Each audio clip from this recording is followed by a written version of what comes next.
BBC বাংলার television অনুষ্ঠান BBC প্রবাহে আপনাদের সবাইকে স্বাগত জানাচ্ছি। আমি শারমিন রমা। শুরুতেই দেখে নেব আজ কি থাকছে। ইসরায়েল ও ইরানের সাম্প্রতিক সংঘাত থামছেই না। দেশ দুটির হামলা পাল্টা হামলায় উত্তপ্ত হয়ে উঠেছে গোটা মধ্যপ্রাচ্য, যার শুরুটা হয়েছে গত শুক্রবার। বৈশ্বিক উদ্বেগের কারণ হয়ে দাঁড়িয়েছে এই সংঘাত, যদিও এটি থামাতে কার্যকর ভূমিকা রাখতে পারছে না কেউই। কিন্তু দুই দেশের মধ্যে এবারের সংঘাতের শুরুটা কিভাবে হলো, কোন দিকে গড়াচ্ছে পরিস্থিতি?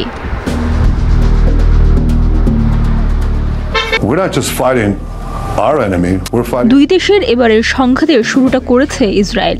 অপারেশন রাইজিং লায়ন নামের সামরিক অভিযানের মাধ্যমে ইরানের উপর হামলা চালিয়েছে ইসরায়েল, যার লক্ষ্য ইরানের পারমাণবিক ও সামরিক স্থাপনা ধ্বংস করা।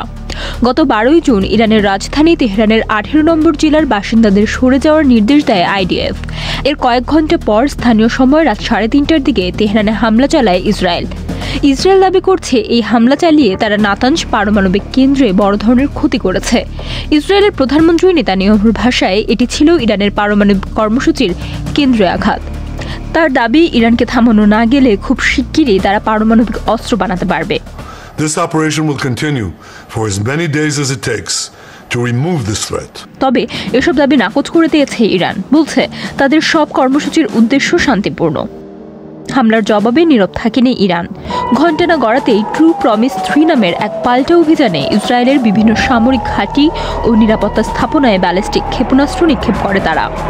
ইসরায়েলের প্রতিরক্ষা বাহিনী আইডিএফ বলছে, ইরান থেকে প্রায় 100টি ক্ষেপণাস্ত্র ছোড়া হয়, যার বেশিরভাগই আয়রন ডোম প্রতিরক্ষা ব্যবস্থার মাধ্যমে প্রতিহত করা হয়েছে।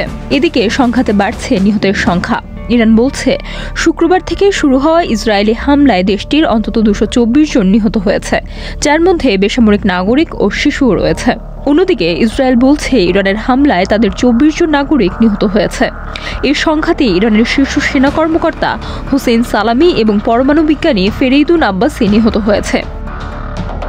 ইসরায়েল দাবি করেছে তারা তেহরানের উপর পূর্ণ আকাশ নিয়ন্ত্রণ প্রতিষ্ঠা করেছে এবং ইরানের 1/3 ক্ষেপণাস্ত্র উৎক্ষেপণ কেন্দ্র ধ্বংস করেছে। অন্যদিকে সরাসরি সম্প্রচার চলাকালে ইসরায়েলের হামলায় ইরানের রাষ্ট্রীয় টেলিভিশনের 3 কর্মী নিহত হয়েছে। এ সময় লাইভে থাকা এক উপস্থাপকের স্টুডিও থেকে বেরিয়ে যাওয়ার ভিডিও সামাজিক মাধ্যমে ছড়িয়ে পড়ে। ইসরায়েলের সঙ্গে যৌথভাবে ইরানের পারমাণবিক স্থাপনাগুলোর উপর হামলার কথা বিবেচনা করছেন প্রেসিডেন্ট ডোনাল্ড ট্রাম্প। সূত্রের বরাতে একাধিক মার্কিন গণমাধ্যমে এসেছে এই খবর। এর আগে তিনি সোশ্যাল মিডিয়ায় লিখেছেন, আমরা জানি ইরানের সর্বোচ্চ নেতা কোথায়, কিন্তু এখনই তাকে হত্যা করব না। অন্যদিকে যুক্তরাষ্ট্র হস্তক্ষেপ করলে ফল ভয়াবহ হবে বলে হুঁশিয়ারি দিয়েছেন ইরানের সর্বোচ্চ নেতা আয়াতুল্লাহ খামেনি। সোমবার G7 সম্মেলন থেকে আগেভাগে বেরিয়ে এসে এয়ারফোর্স 1-এ ওঠার সময় ট্রাম্প সাংবাদিকদের বলেন, কোনো যুদ্ধবিরতির মধ্যস্থতা করতে তিনি ওয়াশিংটনে ফিরছেন না। তিনি যুদ্ধবিরতির চেয়েও ভালো কিছু চান। গত এপ্রিল থেকে যুক্তরাষ্ট্র ও ইরানের মধ্যে পারমাণবিক আলোচনা চলমান থাকলেও তা স্থবির হয়ে পড়ে। এ সময় ইসরায়েল দাবি করে, ইরানের কাছে পর্যাপ্ত ইউরেনিয়াম রয়েছে, যা দিয়ে কয়েকদিনের মধ্যেই পরমাণু অস্ত্র বানানো সম্ভব। এই আশঙ্কা থেকে শুরু হয় ইসরায়েলের অপারেশন রাইজিং লায়ন। কিন্তু ইরান বারবার বলছে তাদের কর্মসূচি শান্তিপূর্ণ। যদিও আন্তর্জাতিক পরমাণু সংস্থা IAEA বলছে, ইরান তাদের নিরস্ত্রীকরণ চুক্তির শর্ত লঙ্ঘন করেছে। তারা বলছে, দেশটি 60% পর্যন্ত ইউরেনিয়াম সমৃদ্ধ করেছে, যা অস্ত্র তৈরির জন্য প্রয়োজনীয় স্তরের কাছাকাছি। এখন প্রশ্ন উঠছে, এই সংঘাত কতদূর যাবে? গাজার পর আরও একটি দীর্ঘস্থায়ী রক্তক্ষয়ী সংঘাত তৈরি হবে? পুরো মধ্যপ্রাচ্যে কি ছড়িয়ে পড়বে সংঘাত, নাকি দেখা যাবে কোনো কূটনৈতিক সমাধান? মার্কিন প্রেসিডেন্ট ডোনাল্ড ট্রাম্প গত 1 সপ্তাহ ধরে বলে এসেছেন যে এই ইরান ইসরায়েল সংঘাতে তাদের কোনো সম্পৃক্ততা নেই। তিনি এবার ইরানের বিরুদ্ধে সামরিক হামলার পরিকল্পনার অনুমোদন দিয়েছেন। অবশ্য এর মানে এই নয় যে এখনই ইরানে হামলা করবে যুক্তরাষ্ট্র। হামলার সিদ্ধান্ত এখনও চূড়ান্ত করেননি মিস্টার ট্রাম্প। ডোনাল্ড ট্রাম্প চান ইরান যেন পারমাণবিক কর্মসূচি থেকে সরে আসে এবং এই জন্যই অপেক্ষা করছেন তিনি। বিবিসির মার্কিন সহযোগী সংবাদ মাধ্যম CBS সূত্রের বরাতে এমনটাই জানিয়েছে। বলা হচ্ছে, মিস্টার ট্রাম্পের সম্ভাব্য লক্ষ্য হতে পারে ইরানের ফর্দ শহরের ভূগর্ভস্থ ইউরেনিয়াম সমৃদ্ধকরণ কেন্দ্র। ইরানে হামলার বিষয়ে বুধবার এক প্রশ্নের জবাবে মিস্টার ট্রাম্প বলেন, আমি এটা করতেও পারি, নাও করতে পারি।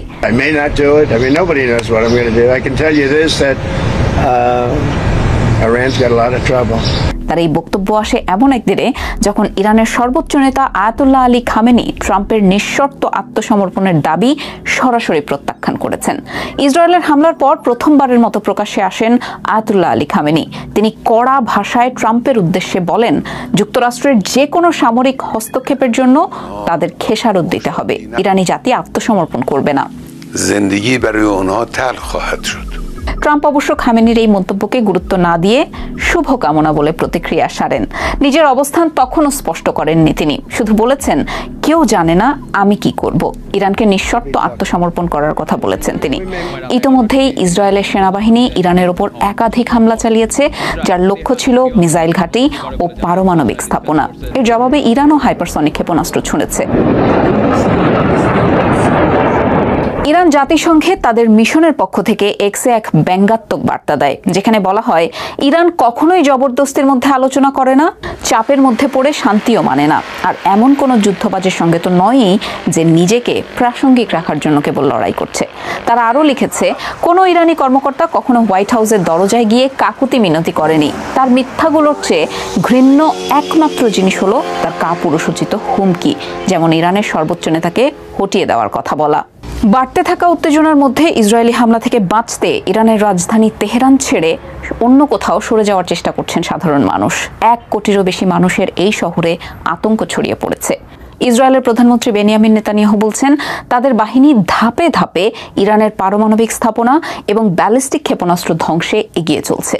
তিনি বলেন, আমরা তেহরানের আকাশ নিয়ন্ত্রণে রেখেছি, আমরা আয়াতুল্লাহদের শাসন ব্যবস্থার উপর প্রচণ্ড শক্তি দিয়ে আঘাত করছি। প্রেসিডেন্ট ট্রাম্পের প্রতিরক্ষামন্ত্রী পিট হেগসেথ সিনেটে বলেন, পেন্টাগন ট্রাম্পের যে কোনো নির্দেশ কার্যকর করতে প্রস্তুত। এই বক্তব্য যখন প্রচার হয়েছে, ঠিক সেই সময়ই যুক্তরাষ্ট্র মধ্যপ্রাচ্যে তাদের সামরিক শক্তিগুলো জড়ো করছে।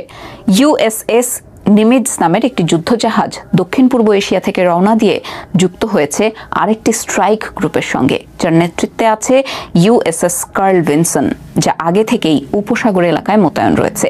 এছাড়াও ইউরোপ থেকে বিভিন্ন ফ্লাইট ট্র্যাকারে দেখা যাচ্ছে জ্বালানি ট্যাঙ্কার সহ নানা ধরনের সামরিক বিমান আকাশে উঠছে। এমনকি মার্কিন F-22 ও F-35 যুদ্ধ বিমান মোতায়েনের কথাও উঠে এসেছে। তবে এখনও যুক্তরাষ্ট্র আনুষ্ঠানিকভাবে যুক্তরাজ্যের দিয়াগো গার্সিয়া কিংবা সাইপ্রাসের ঘাঁটি থেকে হামলার অনুমতি চায়নি। সাধারণত এমন হামলার আগে যুক্তরাষ্ট্র তার মিত্রদের অবহিত করে থাকে। বিভিন্ন সূত্রের বরাত দিয়ে বলা হচ্ছে যে ওয়াশিংটনে সব রকম পরিকল্পনা আলোচনায় রয়েছে, কিন্তু এখনও চূড়ান্ত কোনো সিদ্ধান্ত নেওয়া হয়নি।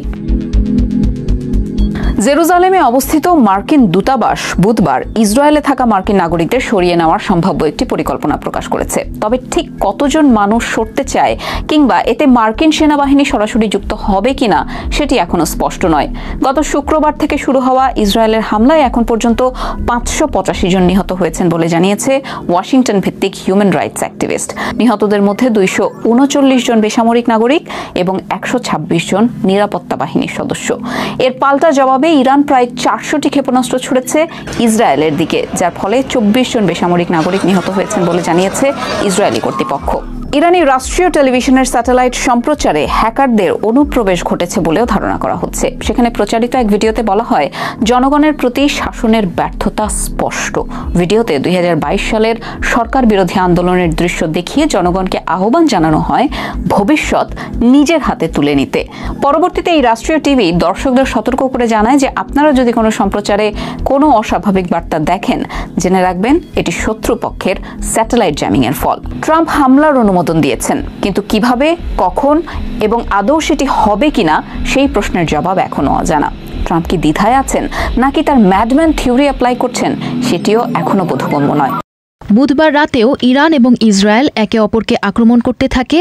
এ নিয়ে দুপক্ষের পাল্টাপাল্টি হামলা 7ম দিনে গড়ালো। আর সেই সঙ্গে যুক্তরাষ্ট্রের সম্পৃক্ততা নিয়ে ভাবছেন ডোনাল্ড ট্রাম্প। ইরান নতুন করে ইসরায়েলের ওপর ক্ষেপণাস্ত্র নিক্ষেপ করেছে এবং তারা দাবি করেছে এই ক্ষেপণাস্ত্রগুলো সফলভাবে ইসরায়েলি প্রতিরক্ষা ব্যবস্থা ভেদ করেছে। ইসরায়েলি সেনাবাহিনী এমন কোনো হামলার কথা স্বীকার করেনি, তবে তারা বলেছে ইরানের একটি ক্ষেপণাস্ত্র ঘাঁটির ওপর ইসরায়েল নিজেরাও ক্ষেপণাস্ত্র হামলা চালিয়েছে। এর আগে বুধবার ট্রাম্পকে যুক্তরাষ্ট্র ইরানের ওপর ইসরায়েলি হামলায় যোগ দেবে কিনা জিজ্ঞেস করা হলে তিনি বলেন, আমি করতেও পারি, নাও করতে পারি, কেউ জানে না আমি কি করব, কিন্তু এটা বলতে পারি ইরান এখন অনেক সমস্যায় আছে এবং তারা আলোচনায় বসতে চায়। বিবিসির মার্কিন অংশীদার সিবিএস এর খবরে বলা হয়েছে, মার্কিন প্রেসিডেন্ট ডোনাল্ড ট্রাম্প মঙ্গলবার রাতে ইরানের ওপর হামলার পরিকল্পনা অনুমোদন করেছেন, কিন্তু এখনও চূড়ান্ত সিদ্ধান্ত নেননি। সিবিএসকে এক সিনিয়র গোয়েন্দা কর্মকর্তা বলেছেন, ট্রাম্প ইরানকে সুযোগ দিচ্ছেন যাতে তারা তাদের পারমাণবিক কর্মসূচি ত্যাগ করে, তাই এখনও হামলা শুরু করেননি। এর জবাবে ইরানের পক্ষ থেকে বলা হয়েছে, তারা হোয়াইট হাউসের দরজায় গিয়ে হাতজোড় করবে না। জাতিসংঘে ইরানের কূটনৈতিক মিশন ডোনাল্ড ট্রাম্পের দাবি প্রত্যাখ্যান করেছে যে ইরান আলোচনার জন্য হোয়াইট হাউসে যেতে চান। এক্সে প্রকাশিত বিবৃতিতে তারা জানিয়েছে, কোনো ইরানি কর্মকর্তাই হোয়াইট হাউসের দরজায় গিয়ে হাতজোড় করার কথা বলেনি। যুক্তরাষ্ট্র ইসরায়েলি হামলায় যোগ দিলে অপূরণীয় ক্ষতির হুঁশিয়ারি দিয়েছেন ইরানের সর্বোচ্চ নেতা আয়াতুল্লাহ আলী খামেনি। তিনি বলেন, যুক্তরাষ্ট্রের যে কোনো ধরনের সামরিক হস্তক্ষেপ নিঃসন্দেহে অপূরণীয় ক্ষতির মুখে পড়বে। এদিকে সেন্ট পিটার্সবার্গ আন্তর্জাতিক অর্থনৈতিক ফোরামের সাইডলাইনে আন্তর্জাতিক সংবাদ মাধ্যমের প্রতিনিধিদের সঙ্গে সাক্ষাতে রুশ প্রেসিডেন্ট ভ্লাদিমির পুতিন বলেছেন, ইরানি সমাজ তাদের রাজনৈতিক নেতৃত্বকে ঘিরে ঐক্যবদ্ধ হচ্ছে। তিনি বলেন, আমরা ইরানের সঙ্গে আমাদের যৌথ কাজ চালিয়ে যেতে পারি, কারণ আমাদের সম্পর্ক ভালো। তবে আমি এ ব্যাপারে বিস্তারিত কিছু বলবো না। অনেক কিছু আছে এবং আমরা এসব বিষয় ইসরায়েল ও যুক্তরাষ্ট্রের সঙ্গেও আলোচনা করেছি। একই সঙ্গে আমরা আমাদের ইরানি বন্ধুদের কাছেও কিছু বিশেষ বার্তা পাঠিয়েছি। ইসরায়েল ও ইরানের মধ্যকার সংঘাত আপাতত কেবল দেশ দুটির মধ্যে সীমাবদ্ধ বলেই মনে হচ্ছে। জাতিসংঘ সহ বিভিন্ন জায়গা থেকে দুই পক্ষকে সংযত থাকার জন্য ব্যাপক আহ্বান জানানো হয়েছে, কিন্তু সেটা যদি তাদের কানে না যায়, যদি লড়াই আরও তীব্র এবং ব্যাপক হয়, এই পরিস্থিতির সবচেয়ে খারাপ পরিণতি তাহলে কি হতে পারে? এখানে কয়েকটি সম্ভাব্য পরিণতি তুলে ধরা হলো। মার্কিন যুক্তরাষ্ট্র যতই অস্বীকার করুক, ইরান স্পষ্টতই বিশ্বাস করে আমেরিকান বাহিনী ইসরায়েলের আক্রমণকে সমর্থন করেছিল। অন্তত নীরবে হলেও সমর্থন ছিল তাদের। তার জের ধরে ইরান মধ্যপ্রাচ্য জুড়ে মার্কিন লক্ষ্যবস্তুতে আঘাত হানতে পারে, যেমন ইরাকে বিশেষ বাহিনীর ক্যাম্প, উপসাগরের সামরিক ঘাঁটি এবং এই অঞ্চলের কূটনৈতিক মিশন সমূহ। ইরানের প্রক্সি বাহিনী হামাস এবং হিজবুল্লাহ দুর্বল হয়ে থাকতে পারে, কিন্তু ইরাকে ইরান সমর্থক মিলিশিয়ারা সশস্ত্র এবং অক্ষত অবস্থায় রয়েছে। যুক্তরাষ্ট্র যে এমন হামলার শঙ্কা উড়িয়ে দিচ্ছে না, তার প্রমাণ তারা কিছু কর্মী প্রত্যাহার করে নিয়েছে। একই সঙ্গে কোনো মার্কিন লক্ষ্যবস্তুতে হামলার পরিণতি সম্পর্কে ইরানকে সতর্ক করে বার্তা দিয়েছে দেশটি। তবে কোনো আমেরিকান নাগরিক যদি তেল আভিভ বা অন্য কোথাও নিহত হন, তাহলে কি হতে পারে? তাহলে ডোনাল্ড ট্রাম্প হয়তো পদক্ষেপ নিতে বাধ্য হতে পারেন। ইসরায়েলের প্রধানমন্ত্রী বেনিয়ামিন নেতানিয়াহুর বিরুদ্ধে দীর্ঘদিনের অভিযোগ, তিনি ইরানকে পরাজিত করতে সাহায্যের জন্য আমেরিকাকে টেনে আনতে চান। সামরিক বিশ্লেষকরা বলছেন, শুধু মার্কিন যুক্তরাষ্ট্রের কাছেই এমন বোমারু বিমান এবং বাংকার বিধ্বংসী বোমা রয়েছে যা ইরানের পারমাণবিক স্থাপনা, বিশেষ করে ভূগর্ভের গভীরে থাকা স্থাপনাগুলোতেও আঘাত হানতে সক্ষম। ট্রাম্প তার নির্বাচনী প্রতিশ্রুতিতে বলেছিলেন, তিনি মধ্যপ্রাচ্যে কোনো তথাকথিত অনন্তকালের যুদ্ধ শুরু করবেন না। কিন্তু এসবের সমান্তরালে অনেক রিপাবলিকান ইসরায়েলি সরকার এবং তাদের এই দৃষ্টিভঙ্গিকে সমর্থন করেন যে এখন তেহরানে শাসন ব্যবস্থা পরিবর্তনের সময় এসেছে। কিন্তু যদি আমেরিকা সক্রিয় অংশগ্রহণকারী হয়ে ওঠে, তাহলে তা হবে দীর্ঘ, যা ধ্বংসাত্মক পরিণতি বয়ে আনবে। ইরান যদি ইসরায়েলের সুরক্ষিত সামরিক বা অন্য স্থাপনার ক্ষতি করতে ব্যর্থ হয়, তাহলে তারা উপসাগরীয় অঞ্চলের অন্যান্য দুর্বল লক্ষ্যবস্তুকে নিশানা করতে পারে। বিশেষ করে ইরানের মতে যেসব দেশ বছরের পর বছর ধরে তাদের শত্রুদের সহায়তা এবং মদত দিয়েছে, ওই অঞ্চলে প্রচুর জ্বালানি এবং অবকাঠামোগত লক্ষ্যবস্তু রয়েছে। মনে রাখতে হবে, 2019 সালে সৌদি আরবের তেল ক্ষেত্রে হামলা চালানোর অভিযোগ আনা হয়েছিল ইরানের বিরুদ্ধে, এবং তাদের প্রক্সি হুথিরা 2022 সালে সংযুক্ত আরব আমিরাতে আঘাত হানে। তারপর থেকে অবশ্য ইরান ও এই অঞ্চলের কয়েকটি দেশের মধ্যে মিটমাটের প্রচেষ্টাও দেখা যায়, কিন্তু এই দেশগুলোতে মার্কিন বিমান ঘাঁটি রয়েছে। কিছু দেশ গত বছর ইরানের ক্ষেপণাস্ত্র হামলা থেকে ইসরায়েলকে রক্ষায় গোপনে সহায়তা করেছিল। যদি উপসাগরীয় অঞ্চলে হামলা হয়, তাহলেও ইসরায়েলের পাশাপাশি আমেরিকান যুদ্ধবিমানগুলোকে সংশ্লিষ্ট দেশগুলোর প্রতিরক্ষায় এগিয়ে আসার মতো তাগিদ সামনে নিয়ে আসতে পারে। যদি ইসরায়েলি আক্রমণ ব্যর্থ হয়, যদি ইরানের পারমাণবিক স্থাপনা মাটির খুব গভীরে থাকে এবং খুব সুরক্ষিত থাকে, সম্পূর্ণরূপে অস্ত্রে পরিণত হওয়ার থেকে মাত্র এক ধাপ দূরে থাকা 400 কেজি পারমাণবিক জ্বালানি, যা 10টি বোমা বানাতে যথেষ্ট, যদি ধ্বংস না হয়, ধারণা করা হয় গোপন খনির গভীরে লুকানো থাকতে পারে সেই জ্বালানি। ইসরায়েল হয়তো ইরানের কয়েকজন পরমাণু বিজ্ঞানীকে হত্যা করেছে, কিন্তু কোনো বোমাই দেশটির জ্ঞান এবং দক্ষতা ধ্বংস করতে পারবে না। ইসরায়েলের আক্রমণের জেরে ইরানের নেতৃত্ব যদি মনে করে আরও আক্রমণ প্রতিহত করার একমাত্র উপায় হলো যত দ্রুত সম্ভব পারমাণবিক সক্ষমতা অর্জনের চেষ্টা করা, ইরানের নতুন সামরিক নেতারা যদি তাদের মৃত পূর্বসূরিদের চেয়ে বেশি একগুঁয়ে এবং কম সতর্ক হন তাহলে কি হবে? অন্ততপক্ষে এটি ইসরায়েলকে আরও আক্রমণ করতে বাধ্য করতে পারে, যার ফলে অঞ্চলটি ক্রমাগত আক্রমণ পাল্টা আক্রমণের চক্রে আবদ্ধ হয়ে পড়তে পারে। ইসরায়েলিদের কাছে এই কৌশলের একটি নির্মম নাম রয়েছে, তারা একে বলে ঘাস কাটা। তেলের দাম ইতোমধ্যেই ঊর্ধ্বমুখী। ইরান যদি হরমুজ প্রণালী বন্ধ করে জ্বালানি পরিবহন আরও সীমিত করার চেষ্টা করে তাহলে কি হবে? ইয়েমেনের হুথিরা যদি লোহিত সাগরে জাহাজ চলাচলের পথ আক্রমণে তৎপরতা দ্বিগুণ করে, বিশ্বের অনেক দেশই ইতোমধ্যে জীবনযাত্রার ব্যয় নিয়ে সংকটে। তেলের ক্রমবর্ধমান দাম বিশ্বব্যাপী মুদ্রাস্ফীতি আরও বাড়িয়ে দেবে। তাছাড়া আগে থেকেই ট্রাম্পের শুল্ক যুদ্ধের নাজেহাল মুদ্রা পরিস্থিতি। ভুলে গেলে চলবে না, তেলের দাম বৃদ্ধির ফলে যে ব্যক্তিটি উপকৃত হচ্ছেন তার নাম ভ্লাদিমির পুতিন। তিনি ইউক্রেনের বিরুদ্ধে যুদ্ধের জন্য ক্রেমলিনের কোষাগারে সহসাই আরও বিলিয়ন ডলার যোগাতে পারবেন। যদি ইরানের ইসলামী বিপ্লবের শাসন ব্যবস্থার পতন ঘটানোর দীর্ঘমেয়াদী লক্ষ্যে ইসরায়েল সফল হয় তাহলে কি হবে? নেতানিয়াহু বলেছিলেন তার প্রাথমিক লক্ষ্য ইরানের পারমাণবিক সক্ষমতা ধ্বংস করা, কিন্তু অল্প সময়ের ব্যবধানে এক বিবৃতিতে তিনি স্পষ্ট করেছেন তার বৃহত্তর লক্ষ্য শাসন ব্যবস্থার পরিবর্তন। ইরানের জনগণের উদ্দেশ্যে ভাষণে তিনি বলেছেন, ইসরায়েলের আক্রমণ ইরানিদের খারাপ ও নিপীড়ক শাসন থেকে মুক্তির পথ পরিষ্কার করছে। ইরানের সরকার পতন ওই অঞ্চলের কিছু লোকের কাছে, বিশেষ করে কিছু ইসরায়েলির কাছে আকর্ষণীয় হতে পারে, কিন্তু এর ফলে কী ধরনের শূন্যতা তৈরি হতে পারে, এর অপ্রত্যাশিত পরিণতি কি হবে? ইরানে যদি গৃহযুদ্ধ বেঁধে যায় তার চেহারা কেমন হবে? ইরাক ও লিবিয়ার উদাহরণ টানা যেতে পারে। দুই দেশেই শক্তিশালী সরকারকে অপসারণের পর কি পরিস্থিতি তৈরি হয়েছিল। তাই আগামী কয়েকদিন ইরান ইসরায়েলের সংঘাত কোন পথে এগোয় তার উপর অনেক কিছু নির্ভর করছে। মধ্যপ্রাচ্যের উত্তপ্ত রাজনীতির মধ্যে একটা সংকীর্ণ জলপথ আছে যার নাম শুনলে বিশ্ব শক্তিগুলোর কপালে ভাঁজ পড়ে। হরমুজ প্রণালী। মাত্র 40 কিলোমিটার চওড়া এই প্রণালীটি এতটাই কৌশলগত যে এখানে সামান্য উত্তেজনাও বৈশ্বিক তেলের বাজারে ঝড় তুলে দিতে পারে। প্রতিদিন কোটি কোটি ব্যারেল তেল এখান দিয়ে সরবরাহ হয়, যা আধুনিক সভ্যতার জ্বালানির চাহিদা মেটায়। ঠিক এমন এক সময়ে যখন ইরান ইসরায়েল উত্তেজনা চরমে, তখন হরমুজ প্রণালীকে ঘিরে আশঙ্কা দেখা দিয়েছে। ইরান যদি এটি বন্ধ করে দেয় তবে কি হবে? হরমুজ প্রণালী ইরান ও ওমানের মধ্যে অবস্থিত একটা চ্যানেল বা একটা খাল। এর প্রবেশ এবং প্রস্থান পথ প্রায় 50 কিলোমিটার প্রশস্ত, আর মাঝামাঝি স্থানে এর সবচেয়ে সংকীর্ণ অংশ হচ্ছে 40 কিলোমিটার প্রশস্ত।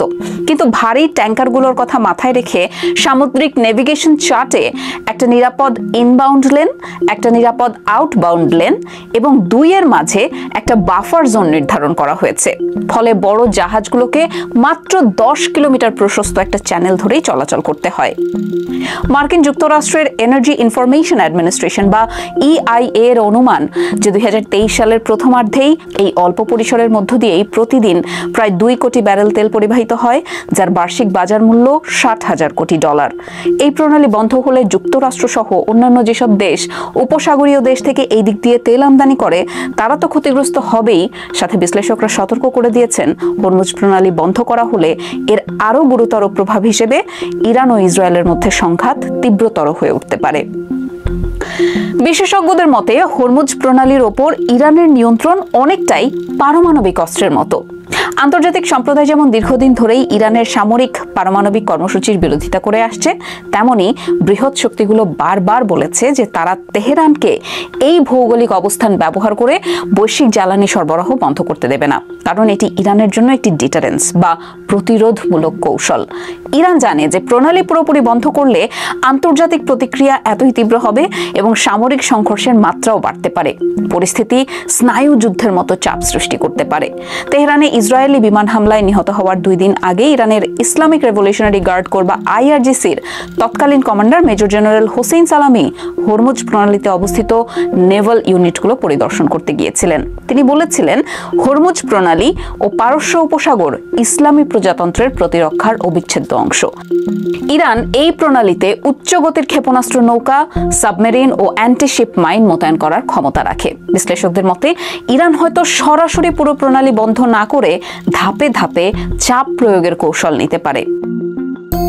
চীন হরমুজ প্রণালীর মাধ্যমে প্রধান তেল আমদানিকারক দেশ হওয়ায় এই অঞ্চলে উত্তেজনা বাড়লে চীন হয়তো কূটনৈতিকভাবে হস্তক্ষেপ করতে পারে। চীনের সঙ্গে ইরানের ঘনিষ্ঠতা সাম্প্রতিক বছরগুলোতে বেড়েছে, ফলে বেইজিং মধ্যস্থতার একটা চেষ্টা করতে পারে। সব মিলিয়ে হরমুজ প্রণালীকে ঘিরে যে সংকট দেখা দিয়েছে তা শুধু একটি সামরিক বা আঞ্চলিক কোনো বিষয় নয়, বরং একটি বৈশ্বিক স্থিতিশীলতা, জ্বালানি নিরাপত্তা ও ভূ রাজনীতির জন্য বড় চ্যালেঞ্জ হয়ে দাঁড়িয়েছে।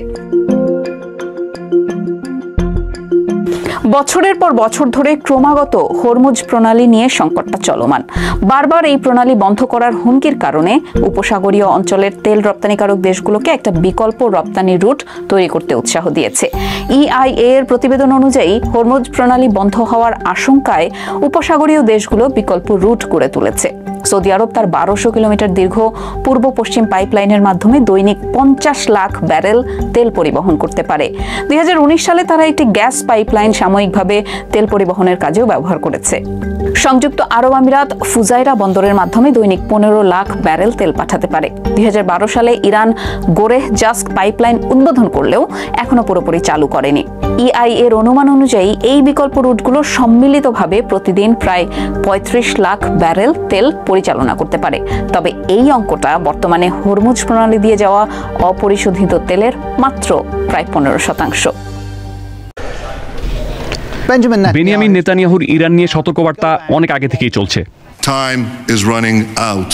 They hope will reach the eastern seaboard of the United States within 15 years.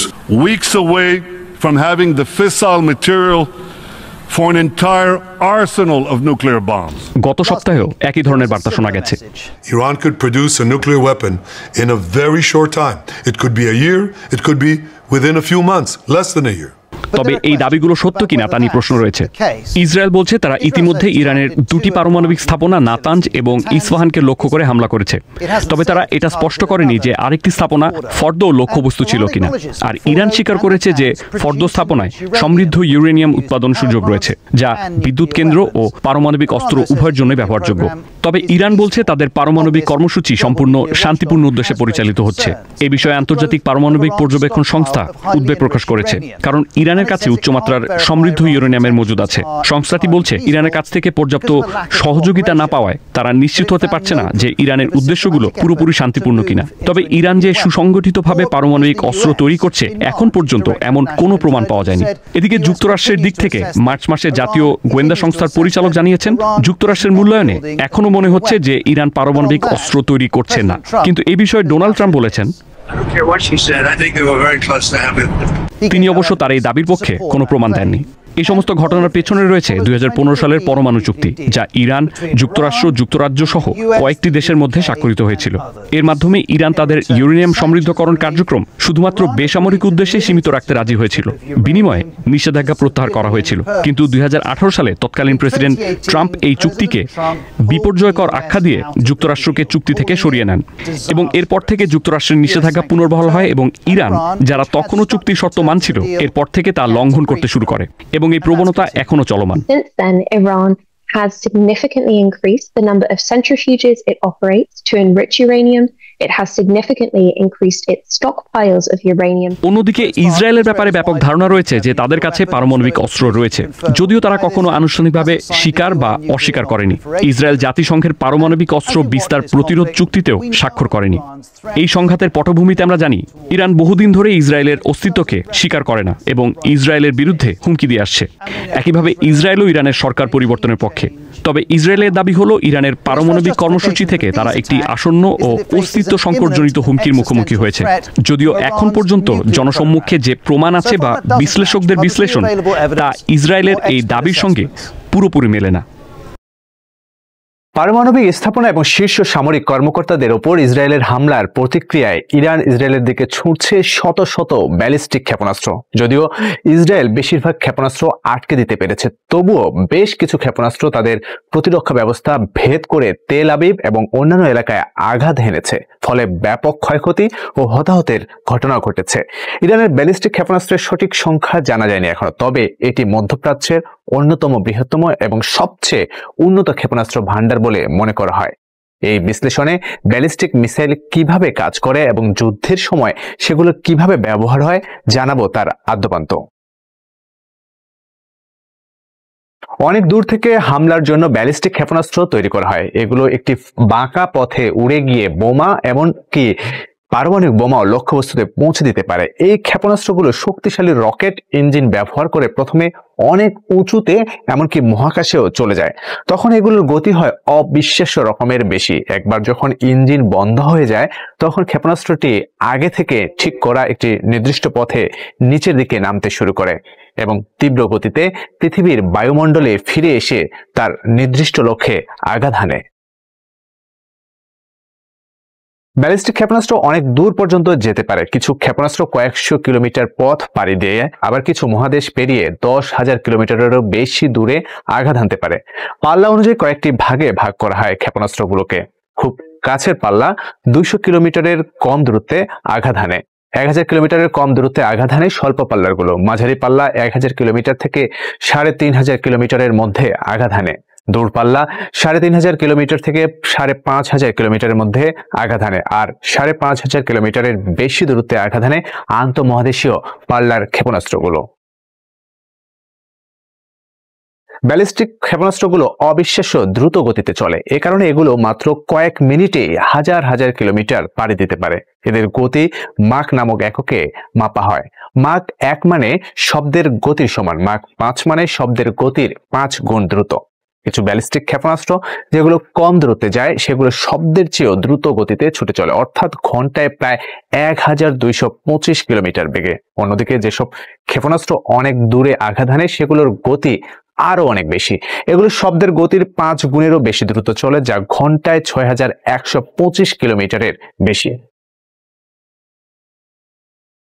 Iran থেকে ইসরায়েলের দূরত্ব প্রায় 1300 থেকে 1500 কিলোমিটার। ইরান থেকে যদি মাক 5 গতিতে ব্যালিস্টিক ক্ষেপণাস্ত্র ছোড়া হয় তাহলে ইসরায়েলে পৌঁছাতে সময় লাগবে প্রায় 12 মিনিট। তবে ক্ষেপণাস্ত্রের ধরন এবং কোথা থেকে ছাড়া হচ্ছে তার উপর এই সময় কিছুটা কম বেশি হতে পারে। এই ক্ষেপণাস্ত্রগুলো অনেক দূর থেকে আসে এবং অবিশ্বাস্য দ্রুত গতিতে ছুটে আসে, ফলে প্রতিরক্ষা ব্যবস্থাগুলোর কাছে প্রতিক্রিয়া দেখানোর জন্য খুব কম সময় থাকে। ক্ষেপণাস্ত্রগুলো যখন বায়ুমণ্ডলে আবার প্রবেশ করে তখন আরো বেশি গতিতে নিচের দিকে নামে। এতে করে এদেরকে আটকানো আরো কঠিন হয়ে যায়। কিছু ক্ষেপণাস্ত্র রাডার এবং প্রতিরক্ষা ব্যবস্থাকে বোকা বানানোর জন্য নকল লক্ষ্যবস্তু বা অন্য ধরনের কৌশল ব্যবহার করে। এসব কারণে সম্মিলিত প্রভাবে ব্যালিস্টিক ক্ষেপণাস্ত্রগুলোকে আটকানোটা একটা বিশাল চ্যালেঞ্জ হয়ে দাঁড়ায়। ইরান ইসরায়েলের বিরুদ্ধে শুধু ব্যালিস্টিক ক্ষেপণাস্ত্র নয়, ক্রুজ ক্ষেপণাস্ত্রও ব্যবহার করেছে। এই দুই ধরনের ক্ষেপণাস্ত্রের মধ্যে কিছুটা পার্থক্য রয়েছে। ব্যালিস্টিক ক্ষেপণাস্ত্রগুলো প্রচন্ড গতিতে উঁচু আকাশে বা মহাকাশে উড়ে যায়, খুব দ্রুত লক্ষ্যে পৌঁছায়। ইরান থেকে ইসরায়েলে পৌঁছাতে সময় নেয় মাত্র 12 মিনিট। উঁচু পথ ধরে চলার কারণে এদের ঠেকানো কঠিন, তবে পথ অনুমান করা যায়। অন্যদিকে ক্রুজ ক্ষেপণাস্ত্রগুলো চালকবিহীন বিমানের মতো নিচু দিয়ে এবং স্থির গতিতে উড়ে যায়। নিচু দিয়ে উড়ে যাওয়ার কারণে রাডার বা অন্য প্রতিরক্ষা ব্যবস্থার চোখে ধুলো দেয়া যায় খুব সহজেই। উড়ন্ত অবস্থাতেই দিক পরিবর্তন করতে পারে, যেতে পারে বাধা এড়িয়ে। গত 30 বছরে অনেক ব্যালিস্টিক ও ক্রুজ ক্ষেপণাস্ত্র তৈরি করেছে ইরান। এর মধ্যে ব্যালিস্টিক ক্ষেপণাস্ত্র শাহাব-1 প্রায় 285 থেকে 330 কিলোমিটার পর্যন্ত যেতে পারে। 300 কিলোমিটার পর্যন্ত যেতে পারে ফাতে 110, 500 কিলোমিটার পর্যন্ত যেতে পারে রাত 500 শাহাব-2 ও ফাতে 313। কুদস-1 ক্ষেপণাস্ত্র 600 কিলোমিটার পর্যন্ত যেতে পারে। একই পাল্লা অর্থাৎ 700 থেকে 800 কিলোমিটার পর্যন্ত যেতে পারে ইয়া আলী ও কিয়াম-1 মিসাইল। কদর 380 যেতে পারে প্রায় 1000 কিলোমিটার পর্যন্ত। ইসরায়েলে আঘাত হানতে সক্ষম অর্থাৎ প্রায় শাহাব-3 ক্ষেপণাস্ত্র। এছাড়া 1.5 থেকে 2000 কিলোমিটারের পাল্লার ব্যালিস্টিক মিসাইলের মধ্যে রয়েছে ঘদর 110, খুররাম শাহর, সেজিল, ইমাদ। ক্রুজ ক্ষেপণাস্ত্রের মধ্যে রয়েছে পাভে ও সুমা। এগুলো 1.5 থেকে 3000 কিলোমিটার পথ পাড়ি দিতে পারে। ইরান ইসরায়েল যুদ্ধে তেল আবিব এবারের হামলার শুরু থেকেই ইরানের সরকার পতনের ইঙ্গিত দিয়ে আসছে। যুক্তরাষ্ট্র ও ইসরায়েল প্রকাশ্যে ইরানের সর্বোচ্চ ধর্মীয় নেতা আয়াতুল্লাহ আলী খামেনিকে হত্যার হুমকি দিচ্ছে। এই প্রেক্ষাপট মনে করিয়ে দিচ্ছে 6 যুগ আগের পুরনো এক ঘটনাকে। 1953 সালে যুক্তরাষ্ট্র বিরোধী ইরানি সরকারের পতন ঘটে। সে সময় ওয়াশিংটন ও লন্ডন মিলে ইরানের জনপ্রিয় তৎকালীন প্রধানমন্ত্রী মোহাম্মদ মোসাদ্দেককে ক্ষমতা থেকে সরিয়ে দিয়েছিল। একটি রাজতান্ত্রিক শাসনকে মজবুত করতে যুক্তরাষ্ট্র ব্রিটেন কিভাবে হাত মিলিয়েছিল তা আজও ইরানিদের স্মৃতিতে গেঁথে আছে। ইরানের তেল ক্ষেত্র জাতীয়করণের ঘোষণা দিয়েছিলেন মোসাদ্দেক। যুক্তরাষ্ট্র, ব্রিটেন এই সিদ্ধান্ত মানতে পারেনি, কারণ মধ্যপ্রাচ্যের তেলের উপর নির্ভরশীল ছিল তারা। মোসাদ্দেকের পদক্ষেপে ইরানের তেলের একচেটিয়া নিয়ন্ত্রণ হারায় তখনকার British company Anglo Iranian oil company. যুক্তরাজ্যের মূল উদ্দেশ্য ছিল ইরানের তৎকালীন রাজা মোহাম্মদ রেজা শাহ পাহলভীকে ক্ষমতায় টিকে রাখা এবং নতুন প্রধানমন্ত্রী হিসেবে জেনারেল ফজলুল্লাহ জাহিদিকে মসনদে বসানো। এই উদ্দেশ্য বাস্তবায়ন করতে যুক্তরাষ্ট্রের কেন্দ্রীয় গোয়েন্দা সংস্থা CIA ও ব্রিটিশ গোয়েন্দা সংস্থা SIS মিলে শুরু করে মোসাদ্দেক বিরোধী অপারেশন এজ্যাক্স। তারা প্রথমে গণমাধ্যম ও রাজনৈতিক প্রচার ব্যবহার করে মোসাদ্দেককে কমিউনিস্টপন্থী ও অরাজকতার হোতা হিসেবে তুলে ধরে। এরপর ইরানের সেনাবাহিনী ও রাজতন্ত্রপন্থীদের মদদ দিয়ে রাজধানী তেহরানে বিশাল বিক্ষোভ সংঘটিত করে। এটি 1953 সালে একটি সামরিক অভ্যুত্থানে রূপ নেয়। পরে মোসাদ্দেককে আটক করা হয় এবং বাকি জীবনের জন্য তাকে গৃহবন্দী করা হয়। 2009 সালে প্রেসিডেন্ট বারাক ওবামাও স্বীকার করেন এই ঐতিহাসিক ভুলের কথা। পরবর্তীতে 2013 সালে CIA গোপন নথি প্রকাশ করে, যাদের জড়িত থাকার কথা আনুষ্ঠানিকভাবে স্বীকার করে। গোপন নথি থেকে জানা যায় জাহিদির সরকারকে টিকিয়ে রাখতে CIA মাত্র 2 দিনের মধ্যে $50 লাখ সরবরাহ করেছিল। 1953 সালে অভ্যুত্থানের পর রাজা মোহাম্মদ রেজা শাহ পাহলভীকে পূর্ণ সমর্থন দেয় যুক্তরাষ্ট্র, কিন্তু বিদেশি এই হস্তক্ষেপের ফলে ইরানিরা প্রচণ্ড ক্ষুব্ধ হন। এই ক্ষোভ ইরানের দীর্ঘমেয়াদী মার্কিন বিরোধী মনোভাব তৈরি করে। শাহের আধুনিকীকরণ নীতি অনেক ইরানিকে বঞ্চিত করে। তার কঠোর দমনপীড়ন, দুর্নীতি এবং মার্কিন নির্ভরতা ছড়িয়ে দেয় জনরসে। এরই ধারাবাহিকতায় 1979 সালে ইরানে ঘটে ইসলামী বিপ্লব। ইমাম খামেনির নেতৃত্বে শাহকে উৎখাত করে ইরানে গড়ে ওঠে ইসলামী প্রজাতন্ত্র। 1979 সালে নভেম্বরে তেহরান মার্কিন দূতাবাস দখলের মধ্য দিয়ে এই বিপ্লবের সরাসরি যুক্তরাষ্ট্র বিরোধী মনোভাব প্রকাশ পায়। আজ যখন ইসরায়েল ইরানে হামলা চালাচ্ছে, বিজ্ঞানীদের হত্যা করছে আর যুক্তরাষ্ট্র ধর্মীয় শাসকদের উচ্ছেদ করার কথা বলছে, তখন আবার বড় পরিসরে সামনে আসছে 70 বছর আগের ঐতিহাসিক ভুল। ইতিহাস বলছে সাময়িক সাফল্য এলেও বিদেশি হস্তক্ষেপ দীর্ঘমেয়াদে ভয়াবহ প্রতিক্রিয়া ডেকে আনে। যুক্তরাষ্ট্রের শাসন পরিবর্তন নীতি বহুবার ব্যবহার করা হয়েছে চিলি, গুয়েতমালা, ইরাক, আফগানিস্তান সহ বহু দেশে, কিন্তু প্রতিটি ক্ষেত্রেই শেষ পর্যন্ত স্থানীয় বাস্তবতা ও প্রতিক্রিয়া গুরুত্ব পেয়েছে। তাই ইরানের বর্তমান ধর্মীয় শাসন ব্যবস্থা পতনের মুখে কিনা তা কেবল বাইরের হস্তক্ষেপের উপর নির্ভর করে না, বরং তা নির্ভর করে দেশটির ভেতরের রাজনৈতিক গতি প্রকৃতি, জনমত ও নেতৃত্বের উপর। বিশ্লেষকদের মতে আজকের ইরান 1953 সালের ইরান নয়। এখনকার শাসক গোষ্ঠী দেশের প্রতিটি শক্তির উপর নিয়ন্ত্রণ রাখে। সেনাবাহিনী ও বিপ্লব গার্ড রয়েছে তাদের পক্ষে এবং জনগণের একটি অংশ ধর্মীয় রাষ্ট্র ব্যবস্থাকে জাতীয় আত্মপরিচয়ের অংশ হিসেবে দেখে। মানুষের জন্য সবচেয়ে বিপজ্জনক প্রাণী নাকি সে নিজেই, এমন কথা শোনা যায় প্রায়ই। আর এটি যে নিছক কোনো কথার কথা নয় তার প্রমাণ মেলে আবার ওয়ার্ল্ড ইন ডেটার তথ্যে। এতে বলা হচ্ছে 1800 সাল থেকে বিশ্বব্যাপী কেবল সক্রিয় যুদ্ধে জড়িয়ে মারা গেছে 3,70 লাখের বেশি মানুষ। আর এর ফলে সৃষ্ট ক্ষুধা, দারিদ্র্য ও রোগে মৃত্যুর সংখ্যা কিংবা ছোট সংখ্যাতের মৃত্যুর সংখ্যা বিবেচনা করলে সেটি বেড়ে যাবে বহু গুণে। প্রশ্ন হলো, এমন ভয়াবহ পরিণতির কথা জেনেও কেন মানুষ প্রতিনিয়ত যুদ্ধে জড়িয়ে পড়ছে? আলোচনার মাধ্যমে সমাধানের পথ না খুঁজে বেছে নিচ্ছে রক্তক্ষয়ী সংঘাতের পথ।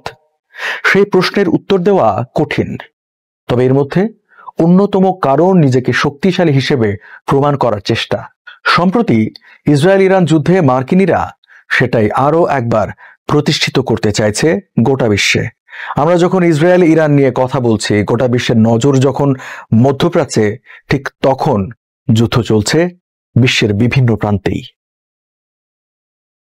রক্তক্ষয়ী যুদ্ধ ছড়িয়ে পড়েছে এশিয়া, আফ্রিকা, উত্তর আমেরিকা, দক্ষিণ আমেরিকা, ইউরোপ এবং অস্ট্রেলিয়া মহাদেশেও। সহজ করে বলতে গেলে ওশেনিয়া এবং অ্যান্টার্কটিকা ছাড়া বিশ্বের প্রতিটি মহাদেশেই এখন কোনো না কোনো যুদ্ধ চলছে। আর এসব যুদ্ধের মধ্যে কয়েকটি যুদ্ধ এতটাই উত্তেজনা ছড়াচ্ছে, সেগুলো যে কোনো মুহূর্তে সূত্রপাত ঘটাতে পারে তৃতীয় বিশ্বযুদ্ধের। 2022 সালের ফেব্রুয়ারি থেকে এখনো চলছে এই সংঘাত। সবশেষ গত মঙ্গলবারও ইউক্রেনে রাতভর ধ্বংসাত্মক অভিযান চালিয়েছে রুশ সামরিক বাহিনী। বলা হচ্ছে গত 3 বছরের মধ্যে এটি সবচেয়ে বড় হামলা। এই ঘটনা যেন বার্তা দিচ্ছে নিভু নিভু করে জ্বলতে থাকা এই যুদ্ধ নতুন করে শুরু হওয়ার। এই যুদ্ধের কারণ পশ্চিমা শক্তির সঙ্গে ইউক্রেনের জোট বাঁধার চেষ্টা, অন্যদিকে রাশিয়ার চাওয়া নিজস্ব প্রভাব বলয় প্রতিষ্ঠা করা, তার প্রতিবেশী ইউক্রেনে কোনোভাবেই ন্যাটোকে ভিড়তে না দেওয়া, আর এই যুদ্ধের প্রভাবে খাদ্য ও জ্বালানিতে বাড়তি টাকা গুনছে গোটা বিশ্বই। যুদ্ধের তালিকায় সবশেষ অথচ এই মুহূর্তে সবচেয়ে আলোচিত নাম ইসরায়েল ইরান যুদ্ধ। গত শুক্রবার ভোরে ইসরায়েলের অপারেশন রাইজিং লায়নের মাধ্যমে শুরু হওয়া এই যুদ্ধের প্রভাব পড়েছে গোটা মধ্যপ্রাচ্যেই। হামলা পাল্টা হামলায় একে অন্যের উপর আঘাত হানছে, মারা যাচ্ছেন বহু মানুষ, বাঁচার তাগিদে রাজধানী ছেড়ে পালাতে বাধ্য হচ্ছে বাসিন্দারা। ইসরায়েল ইরান সংঘাতের কারণ হিসেবে তেল আবিব বলছে এই আক্রমণ ইরানকে পারমাণবিক অস্ত্র অর্জন থেকে বিরত রাখার চেষ্টা। অন্যদিকে ইরান বলছে তারা হামলা চালাচ্ছে, হামলার প্রতিক্রিয়া স্বরূপ। দুদেশের এই যুদ্ধে জড়িয়ে পড়ছে এখন বিশ্ব। একদিকে যুক্তরাষ্ট্র ও ইউরোপ, অন্যদিকে দাঁড়িয়ে মুসলিম দেশগুলো। কেউ কেউ চেষ্টা করছেন এই যুদ্ধ থামাতে, আবার কেউ আগুনে বাতাস দিচ্ছেন বড় স্বার্থ হাসিলে। ইরানের সঙ্গে যুদ্ধে জড়ানোর আগ থেকে ফিলিস্তিনের গাজায় আগ্রাসন চালাচ্ছে ইসরায়েল। ক্রমাগত হামলা শুরুটা 2023 সালে। নিরস্ত্র মানুষের উপর তেল আবিবের নির্মম সামরিক অভিযান নাড়িয়ে দিচ্ছে যে কোনো বিবেকবান মানুষকে। গোটা গাজা পরিণত হয়েছে ধ্বংসস্তূপে। দেখা দিয়েছে তীব্র মানবিক সংকট, অথচ সেই সংকট নিরসনে মানবিক সাহায্য সংস্থাকেও কাছে ভিড়তে দিচ্ছে না ইসরায়েল। যুদ্ধের কারণ হিসেবে ইসরায়েলের দাবি 2023 সালে তেল আবিবে হামলা চালিয়েছে ফিলিস্তিনের সশস্ত্র গোষ্ঠী হামাস। এই গোষ্ঠী কাজ করে ইরানি শাসনের প্রক্সি হিসেবে। ইসরায়েল ও ইহুদিদের পৃথিবী থেকে মুছে ফেলতে চায় তারা।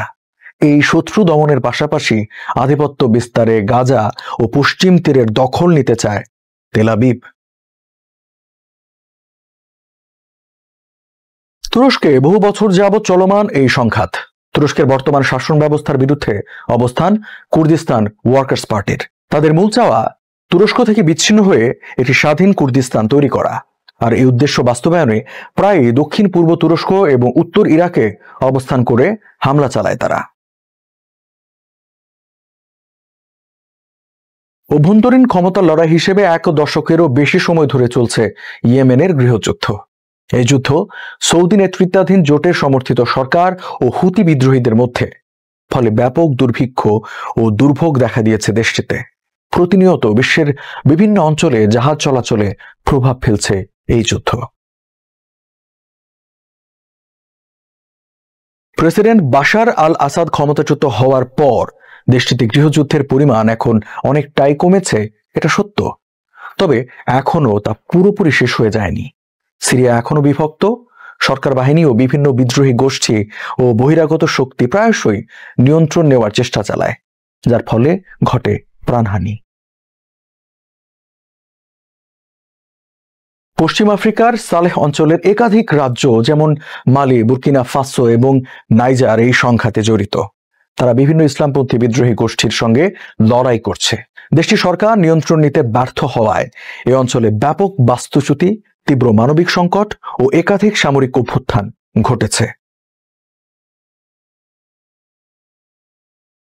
বর্তমানে মিয়ানমারের শাসনভার সামরিক জান্তার হাতে। তবে তাদেরকে প্রতিনিয়ত লড়তে হচ্ছে জাতিগত সশস্ত্র সংগঠন এবং গণতন্ত্রপন্থী পিপলস ডিফেন্স ফোর্সের বিরুদ্ধে। একটি বিস্তৃত জোট যেমন আরাকান আর্মি দেশটির ক্ষমতাসীন সামরিক জান্তার বিরুদ্ধে বহুমুখী সংঘর্ষে লিপ্ত। এই যুদ্ধের প্রভাব পড়েছে মিয়ানমার সীমান্ত লাগোয়া বাংলাদেশেও। দেশটিতে অত্যাচারিত হয়ে বাংলাদেশে আশ্রয় নিয়েছে রোহিঙ্গারা। দেখা দিয়েছে মানবিক সংকট। এছাড়া ইথিওপিয়া, সুদান, হাইতি, কলম্বিয়ায় গৃহযুদ্ধ চলছে। আর যুক্তরাষ্ট্রের প্রতিবেশী দেশ মেক্সিকোতে চলছে মাদক বিরোধী অভিযান। এই অভিযান গোটা দেশে অস্থিতিশীলতা তৈরি করেছে। নিহত হয়েছে বহু বেসামরিক মানুষ। বিশ্বজুড়ে এখন যুদ্ধের দামামা। যুক্তরাষ্ট্রের সঙ্গে চীনের বাণিজ্য যুদ্ধ, দক্ষিণ এশিয়ায় ভারত চীনের আধিপত্য প্রতিষ্ঠার যুদ্ধ, কিংবা স্বল্পমেয়াদে হওয়া ভারত পাকিস্তান যুদ্ধ, পৃথিবী জুড়েই যখন এমন পরিস্থিতি, তখন যুদ্ধে জড়াবো না বলে নিজেদের সক্ষমতা না বাড়ানোটা কতটা যুক্তির বড় হয়ে উঠছে সেই প্রশ্ন। বিএনপি নেতা ইশরাক হোসেনের উপর নগরবাসী ক্ষুব্ধ ও বিরক্ত। ঢাকা দক্ষিণ সিটি কর্পোরেশনের মেয়র হিসেবে শপথ পাঠ করানোর দাবিতে রাস্তা দখল ও নগর ভবন তালাবদ্ধ করে টানা আন্দোলন করছেন ইশরাক ও তার অনুসারীরা। ফলে মানুষ প্রতিদিন যেমন যানজটে অতিষ্ঠ, তেমনি নাগরিক সেবা থেকে বঞ্চিত। ইশরাকের আন্দোলন লন্ডনে অনুষ্ঠিত অন্তর্বর্তী সরকারের প্রধান উপদেষ্টা ডক্টর মোহাম্মদ ইউনূস ও বিএনপির ভারপ্রাপ্ত চেয়ারম্যান তারেক রহমানের মধ্যকার ঐতিহাসিক বৈঠকের সাফল্যকে ম্লান করে দিচ্ছে বলে এক বাক্যে স্বীকার করছেন সবাই। তারা মনে করেন বিএনপির উচিত ইশরাককে এখনই থামানো, নইলে এই অযৌক্তিক আন্দোলন বিএনপিকে বিতর্কে ফেলবে।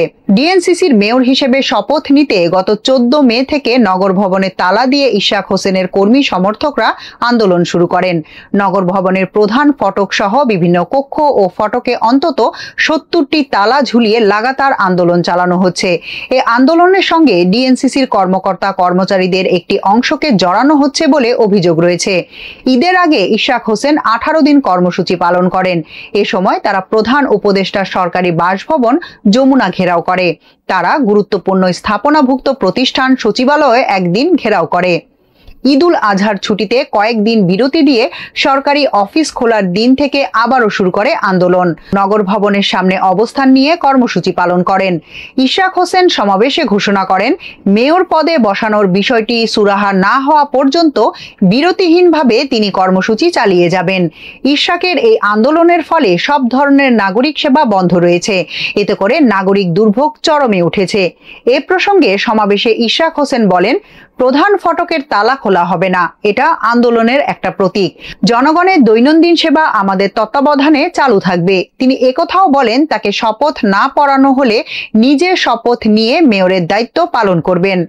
আন্দোলনের প্রতিক্রিয়ার জন্য ইশরাক হোসেনকে ফোন করলে তিনি বলেন, বিজি আসি পরে। ইশরাক সিটি কর্পোরেশনের কর্মকর্তাদের নিয়ে নগর ভবনের কনফারেন্স রুমে সভা করেন। ওই সভার ব্যানারে তার নামের আগে মাননীয় মেয়র, ঢাকা দক্ষিণ সিটি কর্পোরেশন লেখা ছিল। ইশরাকের মামলার রায়, শপথ ও তার আন্দোলন নিয়ে সরকার, নির্বাচন কমিশন, বিএনপি সহ সব মহলের সঙ্গে যোগাযোগ করা হয়। ইশরাকের আন্দোলনের ব্যাপারে সরকারের সুনির্দিষ্ট পদক্ষেপ না থাকায়ও মানুষ সমালোচনা করেছেন। এ বিষয়ে সরকারের পক্ষ থেকে বলা হয়েছে, সিটি কর্পোরেশনের মেয়াদ শেষ হওয়ায় শপথ দেওয়ার কোনো আইনি সুযোগ নেই। ইশরাকের আন্দোলনকে সরকারের তরফ থেকে দায়িত্বহীনতা এবং আইনের শাসনের প্রতি অবমাননা কর বলে দাবি করা হয়। ইশরাকের আন্দোলনের বিষয়ে বিএনপির পক্ষ থেকে প্রতিক্রিয়া জানিয়ে বলা হয়, এই আন্দোলনের সঙ্গে দল সম্পৃক্ত নয়, একান্তই তার নিজস্ব ও ব্যক্তিগত উদ্যোগে হচ্ছে। রাজনৈতিক বিশ্লেষক ও নাগরিকদের পক্ষ থেকে বলা হয়েছে, ইশরাকের উচিত এই মুহূর্তে আন্দোলন বন্ধ করা, কারণ তাকে বুঝতে হবে তিনি একটি বড় দলের নেতা এবং তার বাবা ঢাকার সাবেক মেয়র বীর মুক্তিযোদ্ধা সাদেক হোসেন খোকা, যিনি নাগরিকদের বিড়ম্বনায় না ফেলে সেবা করে গেছেন। তাছাড়া লন্ডনে তার দলের সঙ্গে সরকারের নির্বাচন সহ সার্বিক বিষয়ে একটি সফল বৈঠক হয়েছে। আর বিএনপি একসময় সিটি কর্পোরেশনের ওই নির্বাচনকে অবৈধ বলে দাবি করে আসছে। আদালত ওই নির্বাচনটিকে অবৈধ বলেছে। অবৈধ নির্বাচনের বৈধ মেয়র হওয়ার বিষয়টির সঙ্গে নৈতিকতার প্রশ্ন জড়িত। প্রশ্নের জবাবে বিএনপির জাতীয় স্থায়ী কমিটির সদস্য ডক্টর খন্দকার মোশাররফ হোসেন বলেন, ইশরাকের আন্দোলনের সঙ্গে দল যুক্ত নয়। বিষয়টি শিগগিরই দলীয় ফোরামে উপস্থাপন হবে এবং আলোচনা হবে। অপর এক প্রশ্নের জবাবে তিনি বলেন, লন্ডনে অনুষ্ঠিত সফল বৈঠকের পর যে আশা ও স্বস্তি বিরাজ করছে সেটাকে অক্ষুণ্ণ রাখতে হবে। বিএনপির আইন সম্পাদক ও সিনিয়র আইনজীবী ব্যারিস্টার কায়সার কামাল মনে করেন, আইন অনুযায়ী গেজেট প্রকাশের পর তা বাস্তবায়ন করার দায়িত্ব সরকারের। সরকার এ দায়িত্ব পালন করতে পারেনি। চলমান আন্দোলনের প্রশ্নে এই বিএনপির নেতা বলেন, একজন রাজনীতিকের দায়িত্ব হচ্ছে বিচক্ষণতার সঙ্গে জনগণের আকাঙ্ক্ষা বুঝে দায়িত্ব পালন করা। জনমতের বিরুদ্ধে যায় এমন কর্মকাণ্ডের বিষয়ে সতর্ক থাকা দরকার।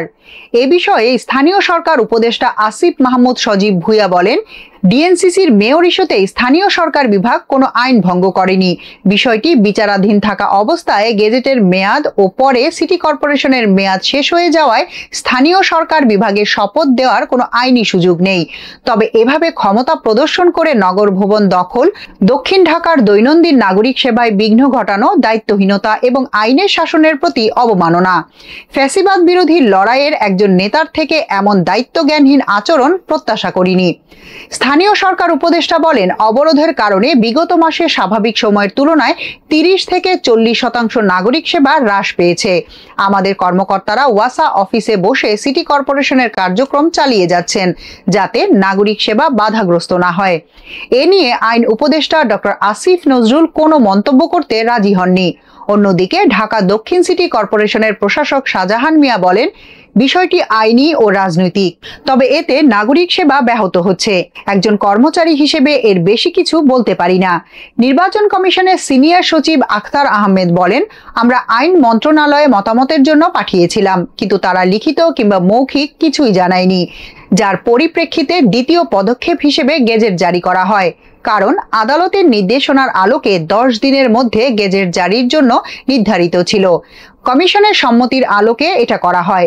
নির্বাচনী ট্রাইব্যুনালে কোনো মামলা হলে সেখান থেকে যে আদেশ আসবে তা প্রতিপালন করা ইসির কর্তব্য উল্লেখ করে কমিশনের মুখপাত্র আখতার আহমেদ বলেন, মামলায় ইসির পক্ষ হওয়ার আইনি বিধান নেই, কারণ নির্বাচন সংক্রান্ত বিষয়ে ইসির কর্মপরিধি হচ্ছে তফসিল ঘোষণা থেকে গেজেট জারি করা পর্যন্ত। রাজনৈতিক বিশ্লেষক ও ঢাকা বিশ্ববিদ্যালয়ের সাবেক অধ্যাপক ডক্টর মাহবুবুল্লাহ বলেছেন, ইশরাকের এই আন্দোলনের যৌক্তিকতা নিয়ে শুরু থেকেই প্রশ্ন ছিল। মানুষ যথেষ্ট বিরক্ত।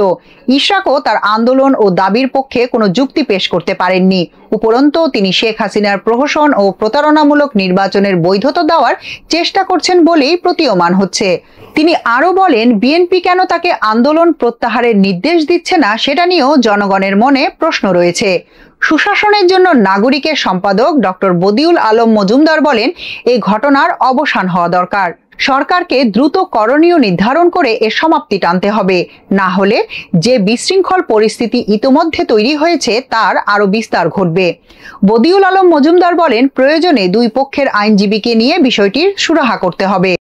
প্রধান উপদেষ্টা ডক্টর মোহাম্মদ ইউনূস ঘোষিত ইতিহাস সেরা নির্বাচন অনুষ্ঠানে কমিশন কতটা প্রস্তুত তা নিয়ে সংশয় ও শঙ্কা কাটছে না। প্রধান নির্বাচন কমিশনার সবার জন্য লেভেল প্লেইং ফিল্ড নিশ্চিতের আশ্বাস দিলেও প্রতিদ্বন্দ্বী রাজনৈতিক দলগুলোর আস্থার সংকট রয়ে গেছে। প্রশাসন ও নিরাপত্তা বাহিনীতে কোনো দলের অধিকতর প্রভাব থাকলে নির্বাচনের মাঠ সমতল হওয়া নিয়ে বিতর্কের অবসান হবে না বলে মনে করছেন পর্যবেক্ষক মহল। তরুণদের দল এনসিপি এরই মধ্যে অভিযোগ তুলেছে, নির্বাচন কমিশন একটি দলের হয়ে কাজ করছে। জামায়াত নির্বাচন কমিশনকে চাপে রাখার কৌশল নিয়েছে। বহুল প্রত্যাশিত ত্রয়োদশ জাতীয় সংসদ নির্বাচন আগামী ফেব্রুয়ারির প্রথমার্ধে অনুষ্ঠিত হতে যাচ্ছে। নির্বাচনী সময়সীমার বিষয়ে সব রাজনৈতিক দলই মোটামুটি একমত। নির্বাচনের তফসিল ঘোষণা করবে নির্বাচন কমিশন। ভোটের তারিখের 45 থেকে 60 দিন আগে এ তফসিল ঘোষণা হওয়ার কথা। সে অনুযায়ী ডিসেম্বরের দ্বিতীয়ার্ধে তফসিল হবে। প্রধান উপদেষ্টা ডক্টর মোহাম্মদ ইউনূস এরই মধ্যে বলেছেন, তিনি একটি ঐতিহাসিক নির্বাচন করবেন। ওই নির্বাচন করতে বর্তমান কমিশন কতটা প্রস্তুত সে প্রশ্ন জোরালো হচ্ছে। বিভিন্ন কারণে আস্থার সংকটে পড়েছে নির্বাচন কমিশন। নিজেদের কিছু অতি কথন থেকে সৃষ্ট বিতর্ক এবং বিভিন্ন বিষয়ে রাজনৈতিক সমঝোতা না হওয়ায় এ সংকট তৈরি হয়েছে। এ নিয়ে ঘরে বাইরে চাপের মুখে সাংবিধানিক প্রতিষ্ঠানটি। তবে কমিশন মনে করছে তারা আস্থার সংকটে নেই। তারা বলছে, সংবিধান এবং শপথের সঙ্গে তাদের কথা ও কাজ সাংঘর্ষিক হয় এখন পর্যন্ত এমন কোনো বিতর্কিত সিদ্ধান্ত গ্রহণ করেনি।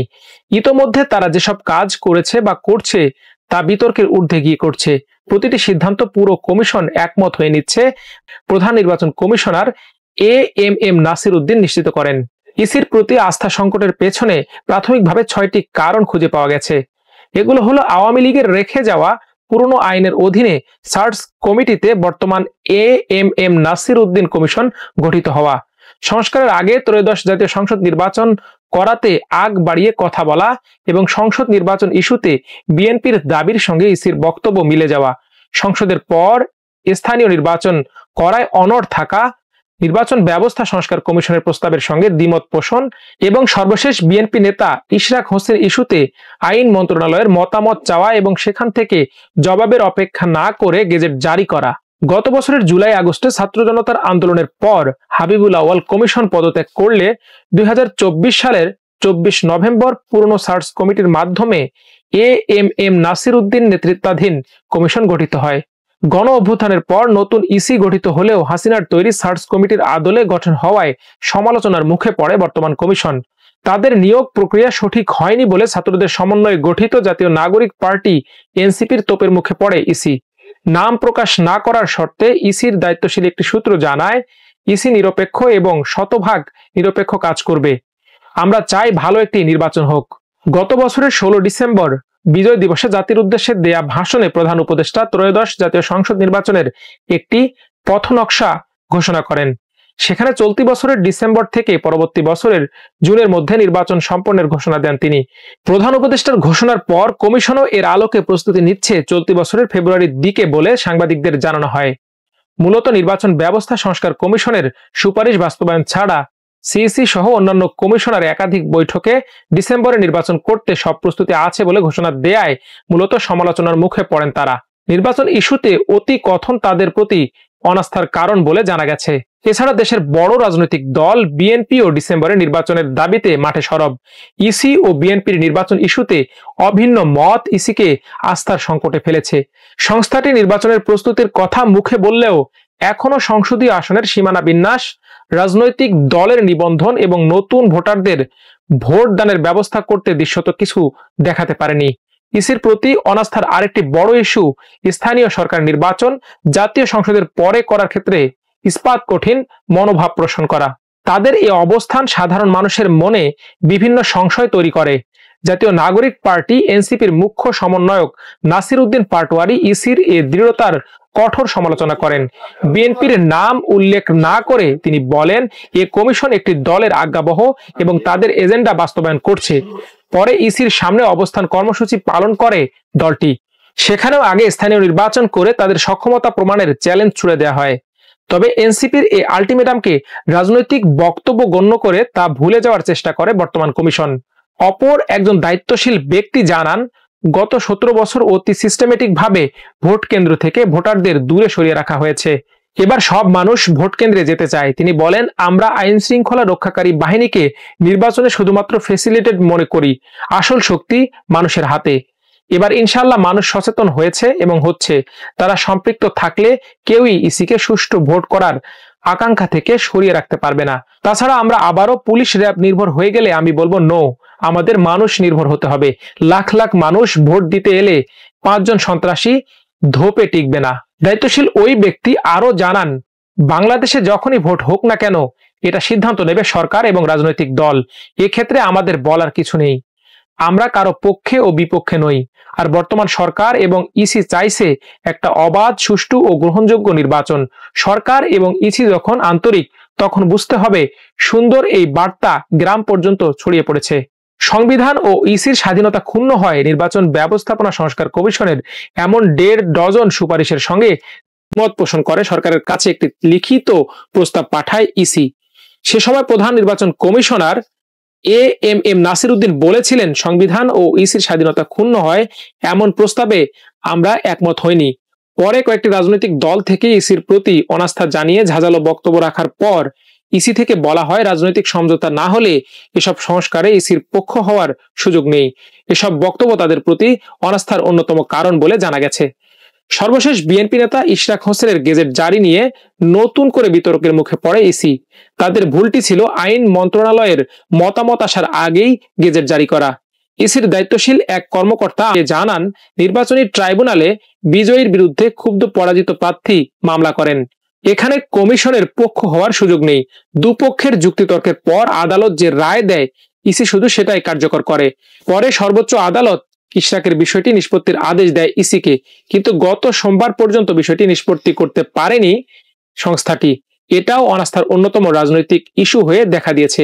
নির্বাচন কমিশনার আব্দুর রহমান এল মাসুদ বলেন, জাতীয় নির্বাচন কখন হবে সে বিষয়ে সরকারের সিদ্ধান্তের অপেক্ষায় আছি। নির্বাচন যখনই হোক আমরা সংসদ নির্বাচনের প্রস্তুতি এগিয়ে রাখতে সচেষ্ট। সবাইকে শুভকামনা জানিয়ে আমি শারমিন রমাজ এখানেই বিদায় নিচ্ছি। ভালো থাকবেন।